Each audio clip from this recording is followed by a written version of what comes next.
안녕하세요. 리치 드리머입니다.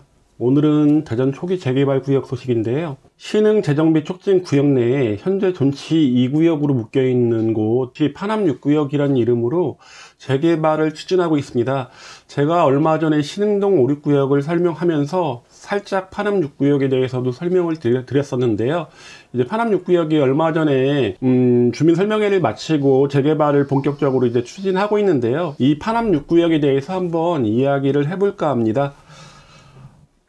파남 6구역 추진 과정 보면요. 대전의 많은 구역들이 그렇지만은 정비 기본 계획은 2006년 6월에 수립이 됐었고요. 하지만 이제 신흥 재정비 촉진 구역으로 묶인 게 2008년도 3월. 당시에 서울의 뉴타운이라는 이름으로 굉장히 많은 구역들이 재개발이 됐었는데요. 이걸 전국적으로 확대하는 재정비 촉진 구역이 대전에도 몇 군데가 지정이 됐었죠. 8군데가 지정이 됐었는데 그 중에 한 곳이 이제 신흥 재정비 촉진 구역입니다. 그리고 신흥 재정비 촉진 구역의 계획 수립은 2009년 12월에 됐고요.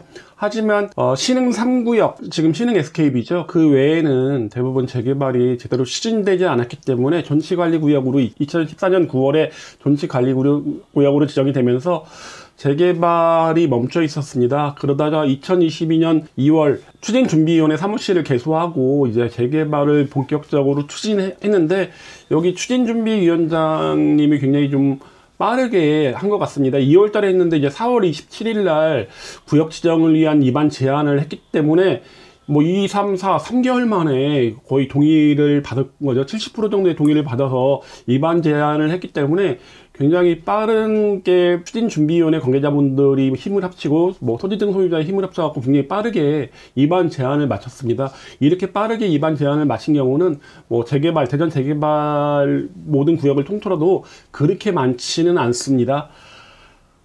파남 6구역 같은 경우는 565-1번지 1원이고요. 면적은 46,000제곱미터입니다. 원래 존치 2구역이 73,000제곱미터가 좀 넘다 보니까 한 65% 정도의 면적에서만 지금 재개발이 펼쳐지고 있는 거고요.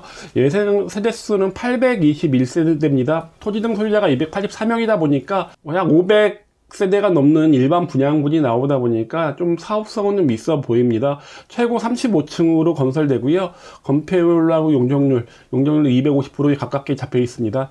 가장 많이 건축되는 규모는요, 84제곱미터로 370세대가 잡혀 있고요. 그리고 7위가 168세대, 5구가 183세대입니다. 특이하게 이제 4, 5제곱미터가 있습니다. 20세대가 잡혀 있고, 임대 물량 포함 39제곱미터가 이제 80세대 정도 잡혀 있습니다. 교감도 보시면요, 최고 35층 그리고 최저 15층으로 건설될 예정이고요.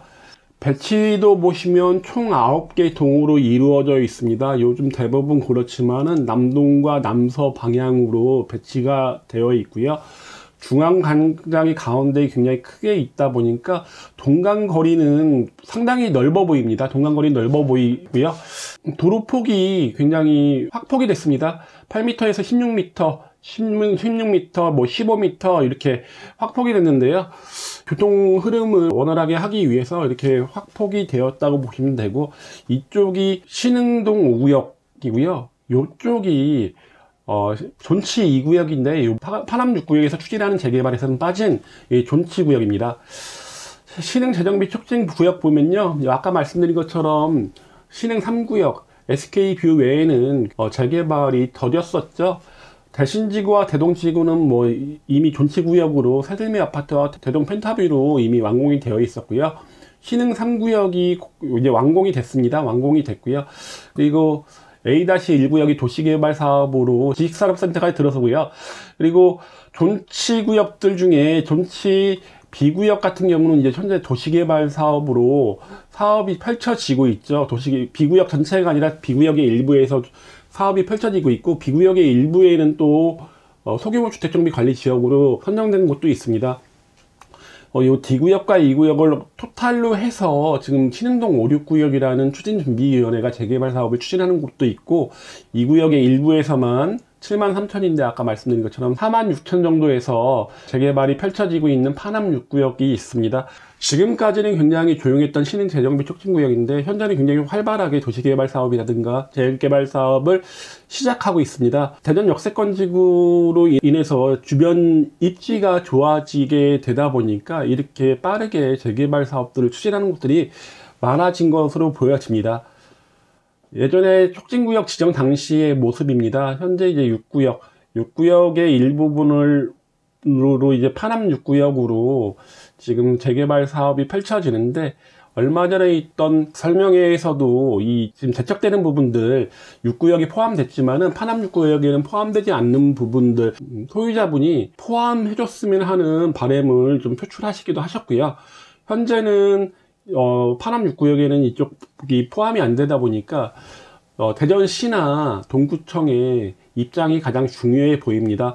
파남 6구역 추진준비위원회에서는 전혀 문제될 것이 없다고 얘기를 하고 있고요. 하지만 이제 존치 2구역, 이쪽 화면으로 볼게요. 존치관리 2구역으로 현재 같이 묶여 있었는데 요 일부분만 파남 6구역으로 재개발을 하다 보니까 이쪽에 계신 이제 소유자분들이 좀 반발을 하는 면도 있고, 하지만 이제 추진준비위원회에서는 이 파남 선수촌이 건설된 지 얼마 안 됐는데 이쪽에 있는 파남 선수촌을 다시 부시고 재개발을 추진하기에는 물적 낭비도 굉장히 심하고 사업에 좀 방해 요소가 된다고 보는 것 같고요. 그리고 나대지도 굉장히 좀 크게 있다 보니까 이런 부분도 재개발 사업을 함에 있어서 걸림돌이 된다고 판단을 하는 것 같습니다. 그렇기 때문에 이렇게 존치 2구역 전체가 아닌 일부분을 갖고 재개발을 현재 추진 중에 있습니다. 이 예전에 촉진계획 당시에 신흥 6구역의 모습입니다. 당시에 다 포함했고 현재는 이런 모양으로만 파남 6구역으로 가는데 현재 이 부분들이 이제 빠져 있죠. 당시 촉진계획 당시에는 이런 부분들이 같이 포함돼서 이렇게 아파트 단지 대지로 이렇게 예상을 하고 있었습니다.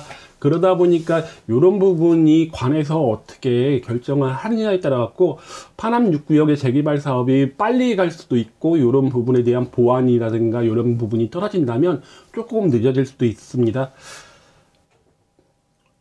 신흥동 5, 6구역, 제가 저번에 영상에서도 소개시켜드렸던 신흥동 5, 6구역 같은 경우는 현재 존치 D구역과 존치 2구역 전부를 포괄해서 가는 거고요. 파남 6구역은 존치 2구역 중에 일부분만은 가다 보니까 이런 부분들에서는 이제 좀 틀립니다. 신흥 5, 6구역은 굉장히 큰 단지로 가서 경쟁력이 있게 좀 확보를 하려고 하는 모양새고요.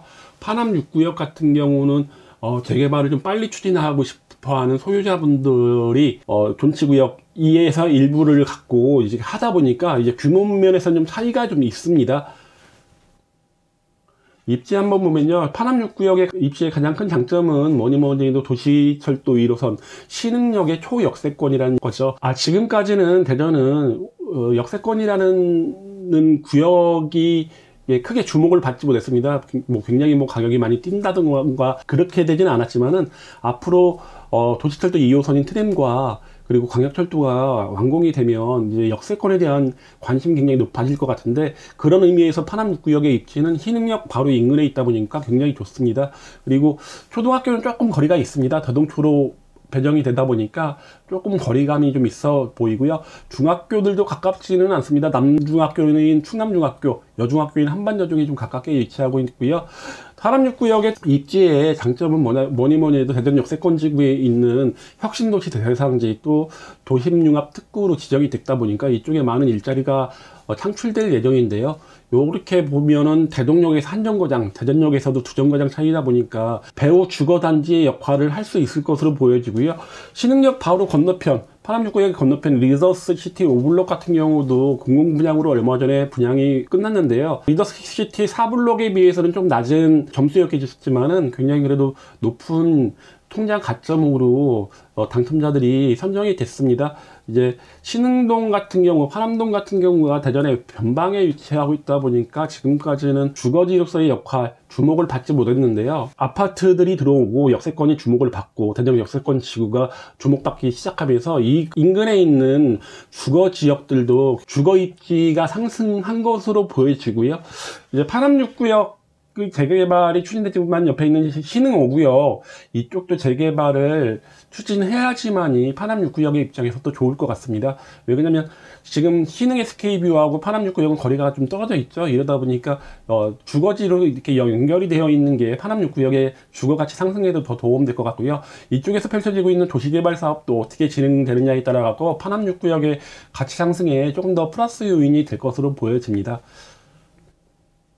대동초 통합구역인데요. 대동초 통합구역은 현재는 펜타뷰 아파트 외에는 크게 뭐 아파트 단지가 별로 없었습니다. 하지만 이제 대동 2구역과 신흥동 5구역, 그리고 파남 6구역, 존치관리 B구역 등이 아파트로 다 완공이 된다고 한다면 대동초도 대부분의 주거 형태를 공동주택으로 갖고 있는 학생들이 다니게 될 것으로 보여 대동초의 입지는 좀 더 높아질 것으로 보여집니다.